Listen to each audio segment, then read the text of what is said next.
o alemán significa para nós verter aos nosos autores a unha lingua de prestixio, a unha lingua que é falada por millóns de habitantes en todo o mundo e ao mesmo tempo dar unha oportunidade á nosa literatura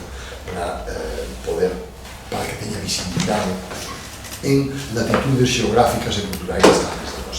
Por tanto, o agradecemento da Xunta de Galicia e do Goberno galego para este equipo que hoxe aquí vos atopades. Acompáñame na mesa quen é o director do Centro de Estudos Galegos desde hai xa moitos anos, franco valedor da cultura galega, Xavier Gómez Montero, a quen vou a presentar porque sería prolixo e redundante facelo aquí, pero ao noso agradecemento temos que focalizalo tamén por moito traballo que leva feito por esa Galicia, non só en Alemania, senón en todo o entorno xermánico e internacional.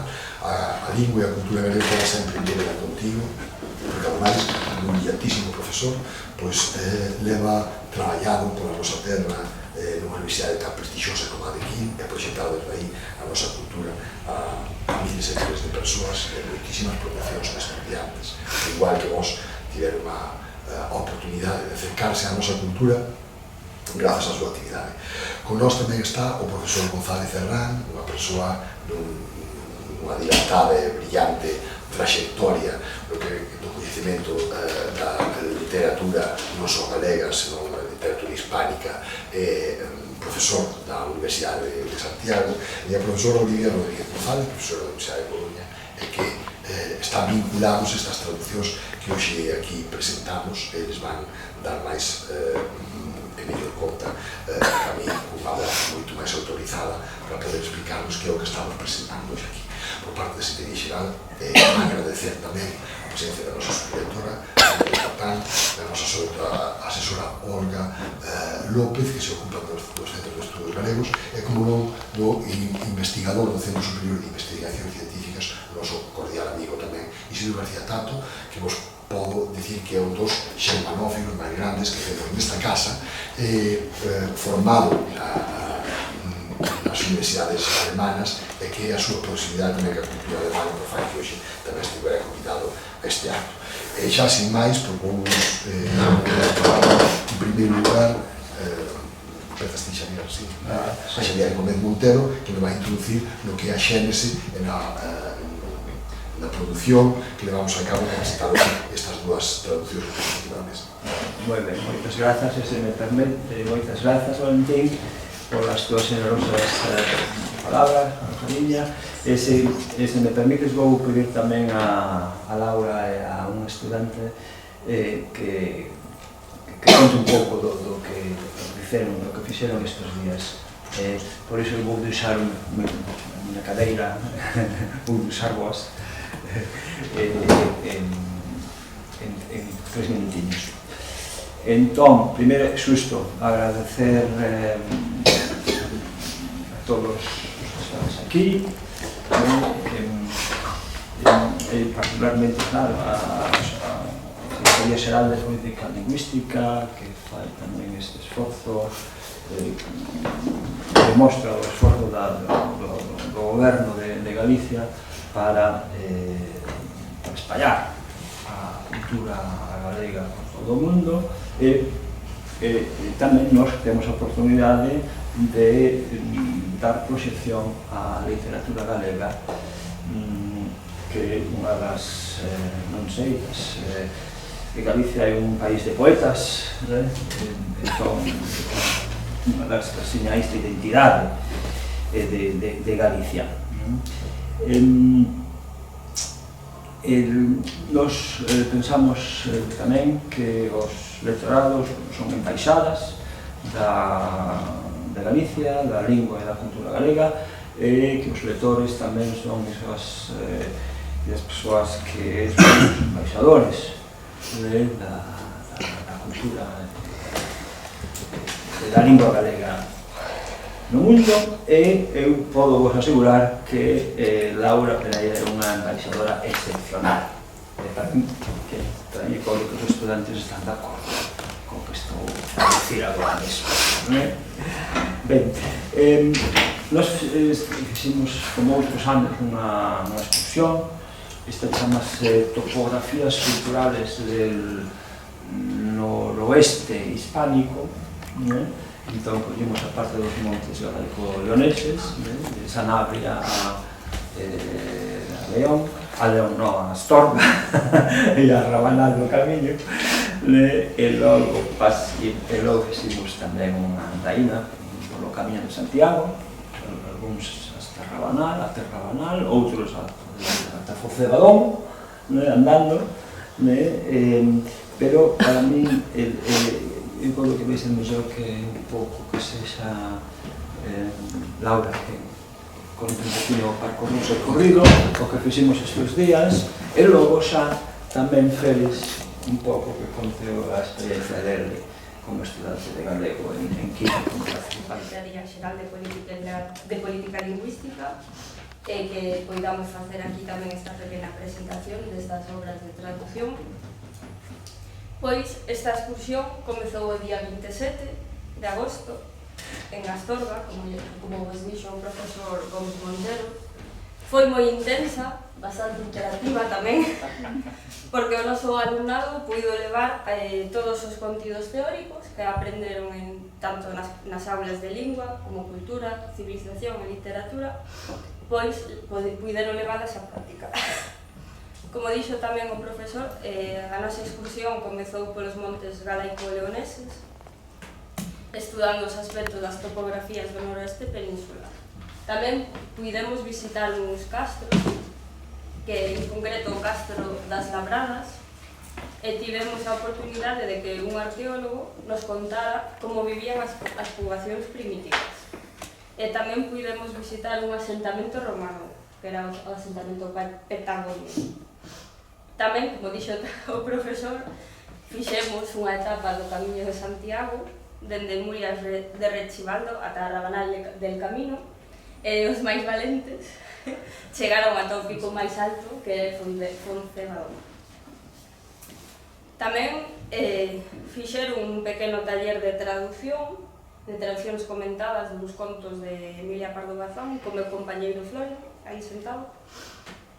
E logo xa viñamos cara a Galicia, que estivemos na provincia de Pontevedra, en concreto en Vigo, no que puideron coñecer un pouquiño a cidade, de mans de algunhas obras de Domingo Villar, unha pequeniña rutiña. Tamén explicamos un pouquiño que a cidade comezou grazas ás fábricas de Salazón e foi expandíndose grazas aos estaleiros e aos mariñeiros. Tamén estiveron unha fundación Évame Oroza e traballaron con un poeta que é o señor Avendaño, membro do antigo grupo Rompente, e tiveron tamén o prazer de escoitar os poemas orais do señor Carlos Oroza. Logo, aquí na casa en Santiago, onte estivemos visitando a Catedral de Santiago, como non, e tamén tiveron a oportunidade de coñecer o Pórtico da Gloria e os puntos máis emblemáticos da cidade, grazas tamén ás explicacións do profesor Gómez Montero. E, sen máis, agradezovos, como dixo tamén o profesor, ser a embaixadora, a lectora de Galego en Quil, desculpade que non estou moi ben, levar a lingua, a cultura galega para cara ao estranxeiro, neste caso a Alemanha, Quil. Para min é moi gratificante que pouquiño a pouco vayamos tendo alumnos non só nas aulas de lingua, senón nas aulas de cultura galega. E temos, dous alumnos meus, os outros son alumnos do profesor Gómez Montero, que fixeron as aulas de galego e tamén de cultura de lingua galega comigo, que é a rapaza aí Teresa, que non sei se vai querer falar ou non pasa nada. Bos días a todos, moitas grazas por estar aquí, por volver a toparnos, non? Estivemos xuntos, xa non recordo, en xuño, coincidí con algúns de vos, a maioría, nas aulas da Universidade de Quil, de Javier, porque a todo isto estamos facendo unha cousa que se chama BIP, Let It Be. Un Erasmus compartido con varias universidades. Está a de Toulouse, a Sorbonne 11, creo que es, ¿no? 10, París, e a de Coruña. Así que volveremos vernos próximamente. Eu, como dicía Javier, son coeditora con él e con Xus Lama da Universidade de Barcelona desta edición de 6 poetas mulleres traducidas ao galego en edición bilingüe. Cando cheguen, é un volume super accesible na túa facultade, non? Edición bilingüe porque a poesía non é exactamente como a prosa, o caso que despois veremos. A poesía, cando se traduce, se pode dar a edición bilingüe moito mellor, porque se pode estar contrastando, sobre todo se sabedes un idioma como o galego que é próximo ao castelán, que coñecedes, non? E coñecedes galego pola lectora que tedes en Gil, e ademais porque neste caso concreto, esta edición bilingüe foi feita con moitísimo cariño, moitísima sabeduría traductora, intelixencia, e diso podo dar testemunho, podo dar fe, porque, como contaba Javier, a min chamoume para facer, en principio, de intermediaria coa poeta máis bella do grupo, Luz Pozo Garza, a que inaugura o volume, que desafortunadamente o mesmo ano en que ela ia abrir as charlas, por iso digo que foi un traballo moi meditado, moi traballado, con obradoiros de traducción que normalmente facedes con este profesor, non? Dos que eu aprendi moito. Entón, ela ia abrir unha charla sobre a súa poesía a xeira dos seminarios de traducción, pero era o ano 20, recordas, era abril, e pecharon todo pola pandemia. Logo a poeta morreu, non pola COVID, morreu porque lle chegou a enfermidade, agora era moi maior, estaba en activo, podo dicir que morreu escribindo poesía. E sabía deste libro, sabía do gozo do traballo de xente como Florian, que está aquí participando. Entón, eu quedei xa, a min adoptoume Javier, xa nos coñecíamos de vello, coincidimos en moitas cousas, e xa quedei participando nestes obradoiros e participando nesta coedición, non? Pois entrei con Luz Pozo Garza e asistín aos demais obradoiros das demais poetas. Como acaban de dicir, son 6 poetas mulleres en Galicia. A poesía en Galicia é moi importante, como di Javier, e a poesía das mulleres galegas é moi importante, as poetas mulleres. Xa desde a Idade Media, se sabedes, Laura, supoño, non? O papel que a muller, que a voz da muller fai nas cantigas, especialmente nas cantigas de amigo. E no florecemento da literatura da última parte do século XX en Galicia, o papel das mulleres, especialmente en poesía, é definitivo. Está Luz Pozo Garza abrindo porque é a porta que nos leva a Rosalía de Castro. Rosalía de Castro está detrás protexendo sempre a poesía galega e máis a poesía de muller, con moitísima potencia. Eu son profesora de teoría da literatura e, por iso, é unha maneira de justificar o que vou dicir agora. Rosalía de Castro é unha escritora que está no canon da literatura galega de unha maneira moi activa, transmitindo aínda ideas, transmitindo aínda mesmo o xogo métrico, desde aí ata ideas tan importantes como a Revolución das Mulleres, que é a principal revolución que temos a sorte de estar vivindo, ainda que estamos no principio. Ainda tardará, pero se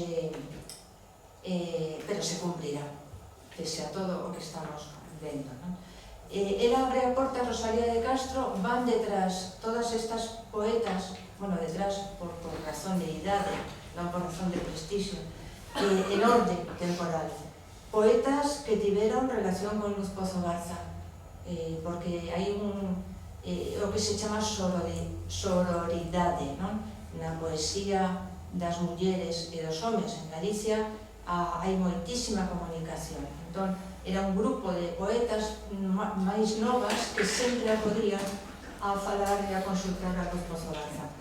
E que papel fixemos? Pois faller o que leva o trasno, o demo maior, máis que trasno, o demo maior que organiza todo, e a revisión de textos é obra principalmente dos que estivestes nos obradoiros, dos traductores como Florian, cada un coa súa poeta, cos seus casos ás veces moi complicados porque a poesía é moi difícil de traducir, dice que é intraducible incluso, non? Que se pode chegar ao máximo pero que nunca se chega, non? E logo, a ver que perdí no fío, puiden participar tamén como, a través dos traductores e das versións que moitas veces se pasaba do galego ao castelán, do castelán ao alemán, ou simplemente como comentaban os traductores coas propias autoras, non? Eu aprendi moito diso, e mesmo as poetas, está dito por elas, aprenderon moito destes seminarios que se continuarán. Continuaránse, non vou dicir que porque vai falar agora Herrán do seguinte libro e aínda hai máis libros no forno, non? Eu penso que xa dixen todo, desculpade as grallas, es dicir, erros de edición que hai, porque sendo tres, ás veces complícase a cousa, pero está perfecto. Podo dicir, as traduccións están perfectas, pensadas. E moitas grazas por estar aquí e escoitar, e que espero que aprendades moito de poesía con este libro. Moitas grazas. Construir, ¿no?, en relación co planeta e con outros seres e outras especies, e está moi presente nesta antoloxía, porque elas tamén escolleron poemas da natureza. Bueno, agradecer tanto a política como o proxecto de investigación. Manuela Delgado, Palacios. que non pudo ir tampouco como María do Celeiro, que o proxecto tamén colaborou económicamente, pagando a edición da imprenta. Moi ben, pero agora Florian vai facer un pouco a ponte entre as dúas antoloxías, porque traballou como traductor nos dous libros.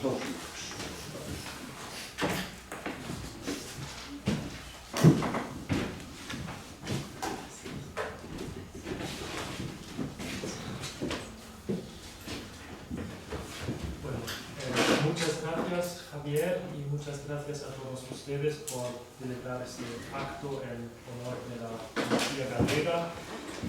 Yo participé en este proyecto como traductor de Doris Tendrás. Tradujo una selección de 24 poemas de ella y para mí ha sido un gran placer y un honor poder participar en este proyecto. Un placer sobre todo por la calidad de los textos de Doris Tendrás, también por la oportunidad de familiarizarme con su obra y con la poesía gallega actual, y también por el modus laborandi que tuvimos en este proyecto. Hubo varios talleres de traducción, uno en el Pazo de Mariñán. Los traductores tuvimos la posibilidad de discutir, presentar y discutir nuestras traducciones, intercambiar ideas y opiniones. Los editores estuvieron muy comprometidos con este proyecto, igual que las poetas. Yo, por ejemplo, con Doris Tendrás quedé 2 veces en persona para hacerle preguntas, para discutir problemas de comprensión de sus textos. Pues total, fue una experiencia muy buena para mí. lo que no quiere decir que fuese fácil, porque de hecho traducir a Dolores Tendrás no es nada fácil, y explico un poco el por qué. Para mí son principalmente 2 o 3 dificultades. Una dificultad importante está en el minimalismo sintáctico y gráfico de Dolores Tendrás. Evita las oraciones completas, utiliza muchas elipsis, casi no hay puntuación ni mayúsculas. Los verbos casi nunca están conjugados, de manera que no se sabe quién actúa en los textos, quién es el lírico, y todo esto crea una apertura semántica, una polisemia, que por supuesto hay que mantener en el texto alemán, pero que a veces no se puede mantener, porque el sistema gramatical del alemán a veces exige una desambiguación.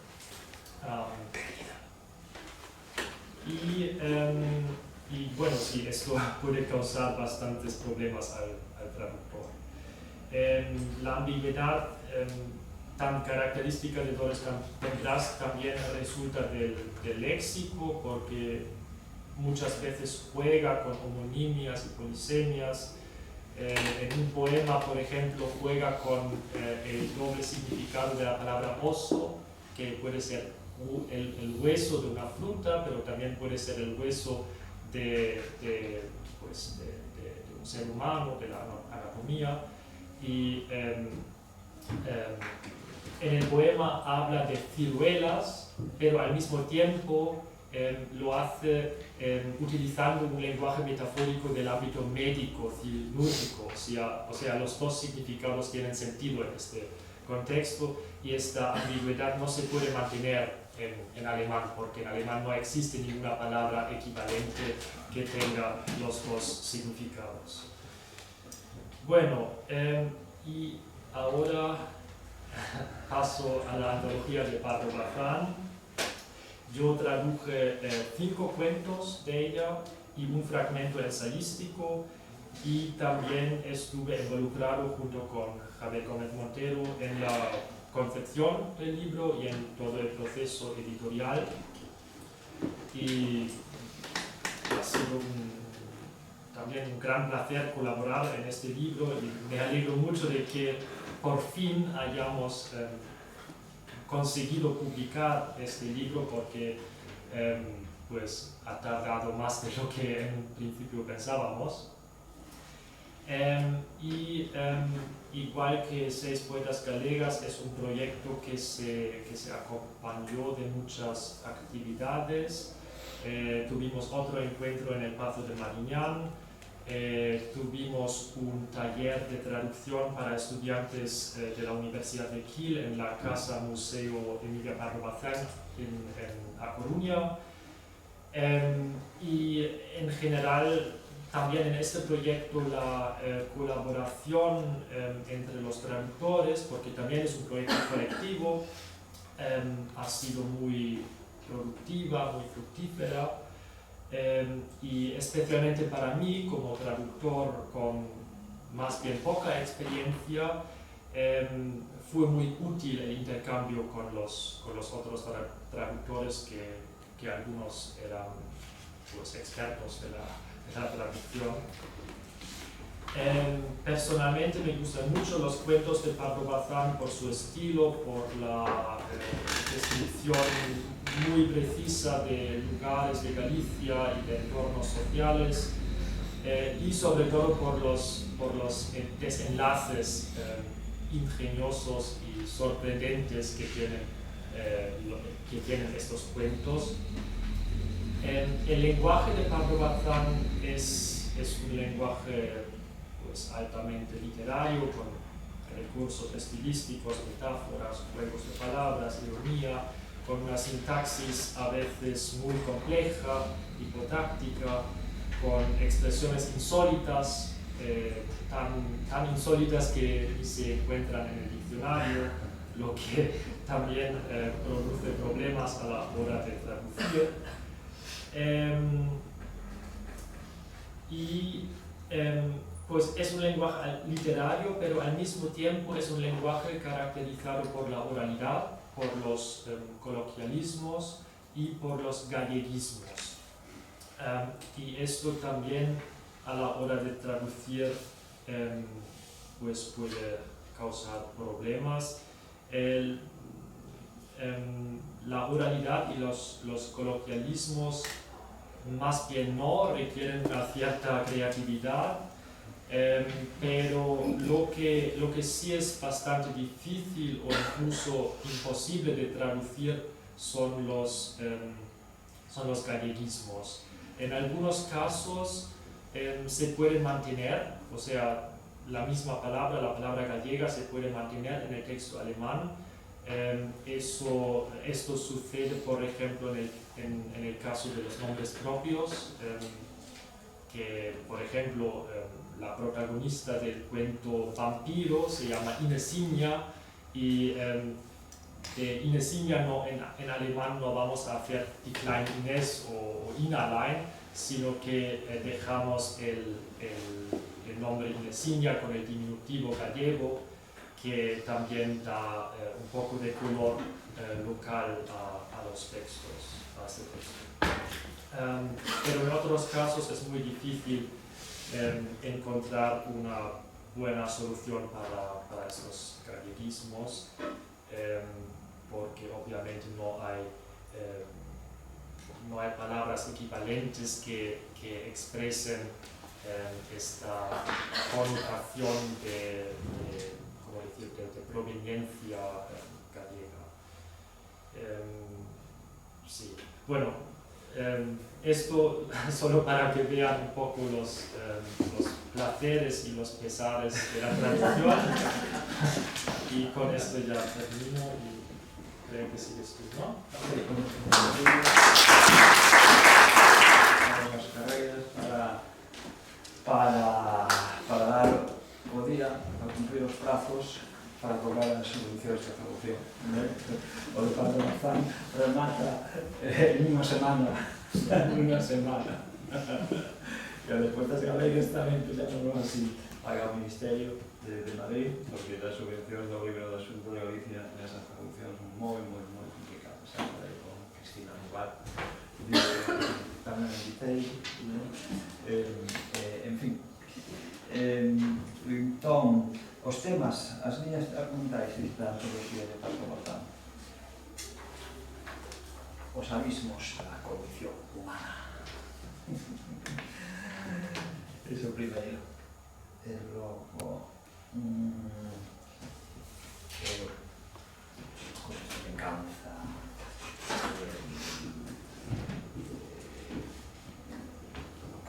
culpabilidade, sentimentos de culpabilidade, nas relacións entre homens e mulleres, parella, pais, fillas, noivos, quer decir, que moitas veces nos avanzamos ao punto da violencia de xénero.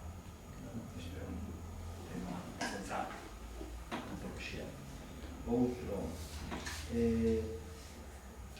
o agro galego, as tradicións e a sociedade do agro galego e as cidades, as grandes urbes, por exemplo, Madrid, pero tamén a Marinera, a cidade de Capolotán, os dramas,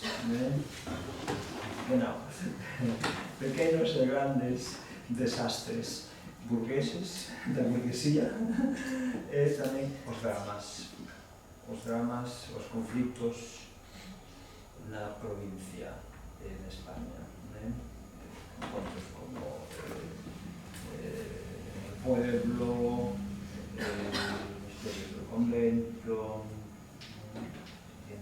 templos, termas mudadas, e rematamos con unha parábola que é a de o comezo do mundo, a creación do mundo, e dous ensaios da discriminación da muller no dereito penal, debo decir que abogado, que xurista, digamos, que xurista mellor, dicir, vai saber isto como era o rei de Nato en 1860. Difícil, é a cuestión femenina, outra salte. Ben,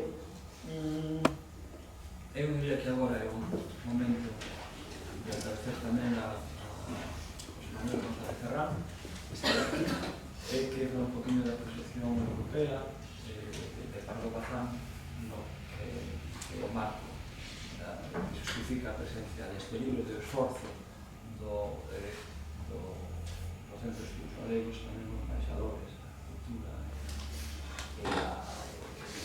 galega e de Galicia.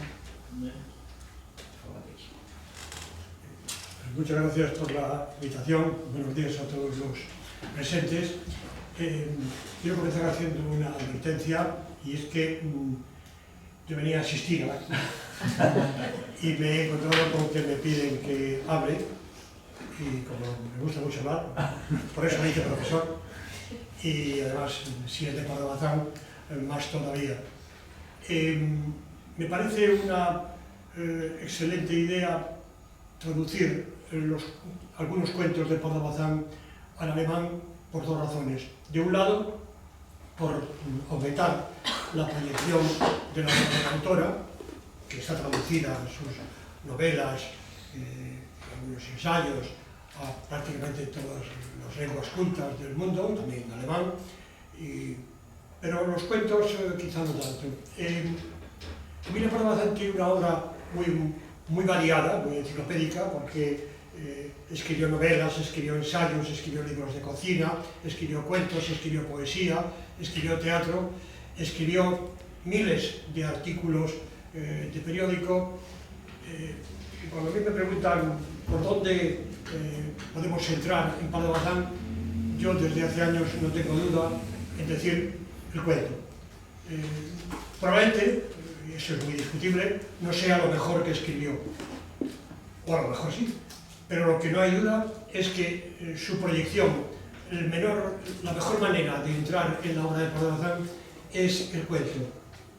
Hay que considerar que no sabemos cuántos cuentos escribió ni cuántos cuentos publicó, no menos de 650, pero esa es una cifra abierta, y puedo dar como dato menor que todavía hace algunos meses encontré en un periódico de Cuba un cuento de Pardo Bazán que no estaba catalogado hasta ahora. Es decir, que a mí cuando me dicen cuántos cuentos escribió Pardo Bazán, de momento sabemos eso, pero no me extrañaría que alguien un día, husmeando un periódico en cualquier sitio, encuentre un cuento de la autora.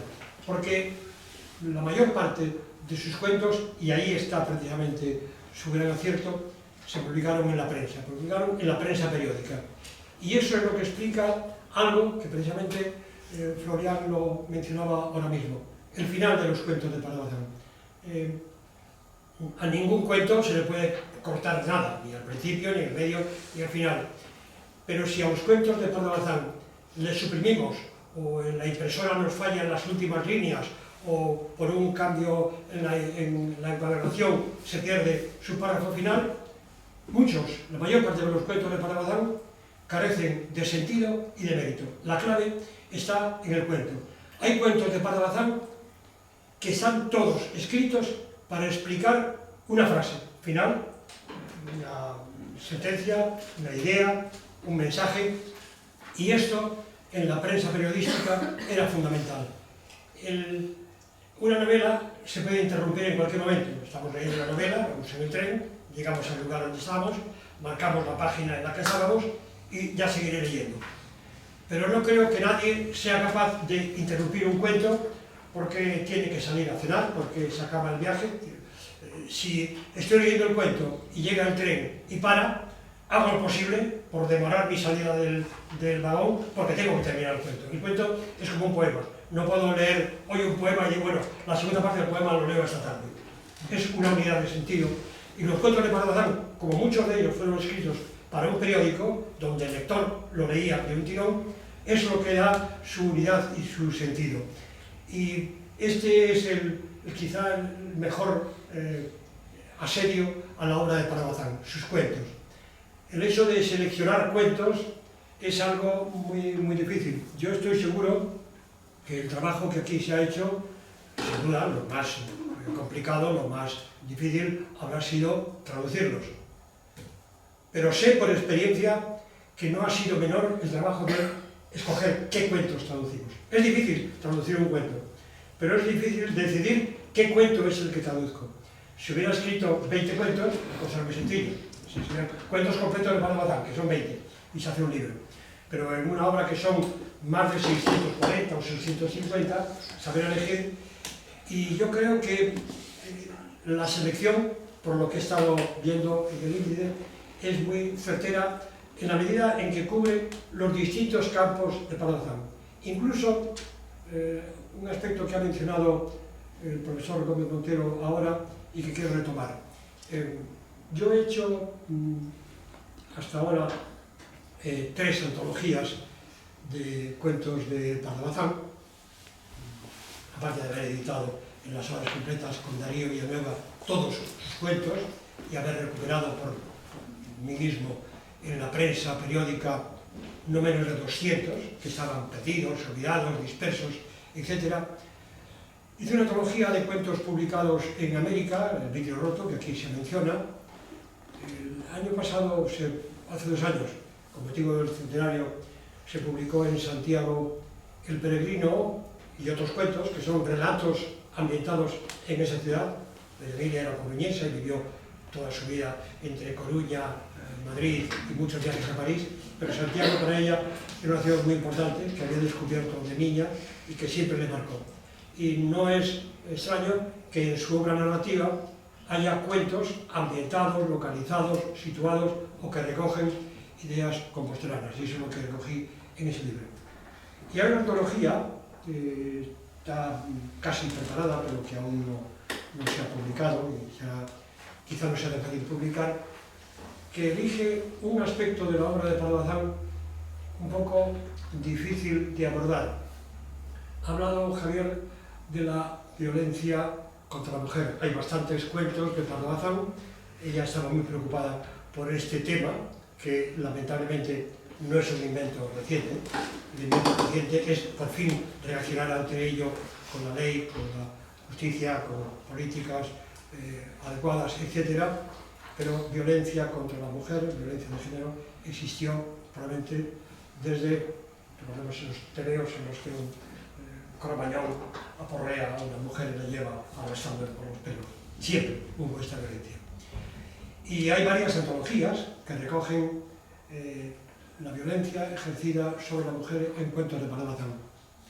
Pero doña Emilia, que analizaba muy bien la condición humana, se dio cuenta de que no había solo este aspecto, sino que también debía considerarse, y ella escribió no menos de 60 cuentos, a mi juicio, que es en fin, la 10ª parte de los que escribió, en los que la mujer no es víctima, sino que ejerce la violencia, por venganza, por restablecer la justicia, por envidia, por celos. Hay aquí los cuentos, que están bien elegidos, y que sugiero que leáis desde esa perspectiva, que son La mayorazga de Bouzas y La hoz. 2 cuentos en los cuales la mujer se toma la justicia por su mano, se toma la venganza por su mano y ejecuta una violencia. Y a mí se me ocurrió la idea, un poco arriesgada, de recoger esos casi 60 cuentos de, que si algún día se publica, se titulará La mayorazga de Bouzas y otras malas mujeres, malas, entre comillas, mujeres que en un momento determinado, a veces porque la sociedad o la realidad no ha dado justo castigo a quien ejerció la violencia sobre ella, se toma la justicia y hace ella su propia violencia. La obra de Pablo Bazán es muy conocida en todo el mundo y también en la lengua alemana, pero estoy seguro que esa antología va a animar a muchos lectores a entrar en esa obra.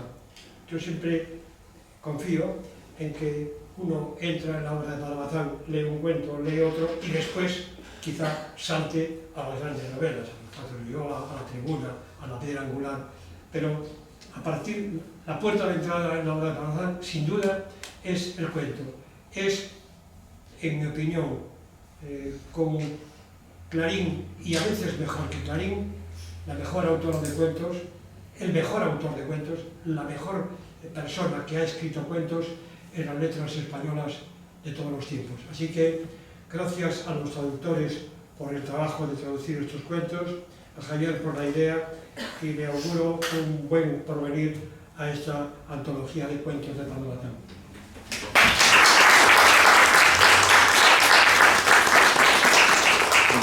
Na escolla de textos traballamos no primeiro obradoiro na sede na casa Padre Bazán de Coruña. Pois estivo Cristina Paciño, falamos de antropoloxía, de encaje roto, e tamén Olivia pasou algúns contos, poderíamos incluir, e logo Bouzas eu non sei onde está, pero está por non sei se está por Bierzo. Hai varios topónimos. Varios Bouzas, si coñecemos en Vigo, coñecemos un Bouzas, pero a mí daba unha cousa de que podería ser por Bierzo, por ali, por Ourense, entón dixe que nos meter tamén este territorio.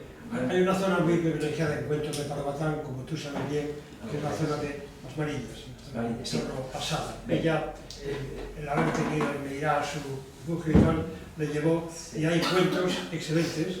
Por ejemplo, La Hoz está ambientada ahí, está ambientada en un pueblo que ella llama Areal, pero que evidentemente es árabe.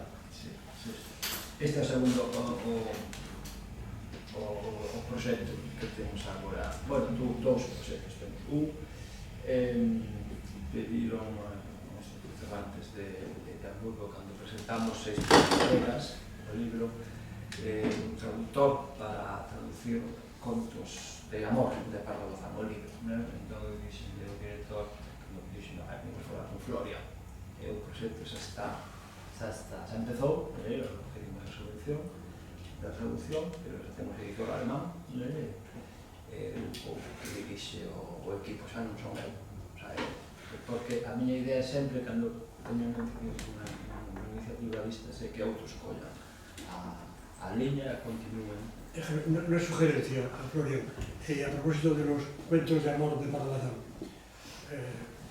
Barriendo para la casa y haciendo propaganda de mí mismo, porque si no lo hago no lo hace nadie, te aconsejo que leas, si no lo has leído ya, un libro que publicó la Universidad de Alicante y que está basado en una tesis doctoral que yo dirigí de una querida padre-bazanista que ya falleció, Ángeles Quesada.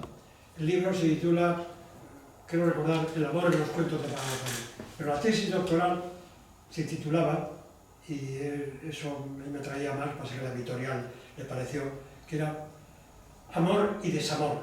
El amor y desamor en los cuentos de Padre Bazán, porque hay muchos cuentos de amor en Padre Bazán, pero hay muchos cuentos de desamor, como a veces la reacción, y hay aconsejo la lectura de ese libro que puede llevarte a descubrir algún cuento en el que a lo mejor no habías pensado, porque no parece que es un cuento de amor, claro, es un cuento de desamor, que es la otra cara, porque no existe el amor sin el desamor.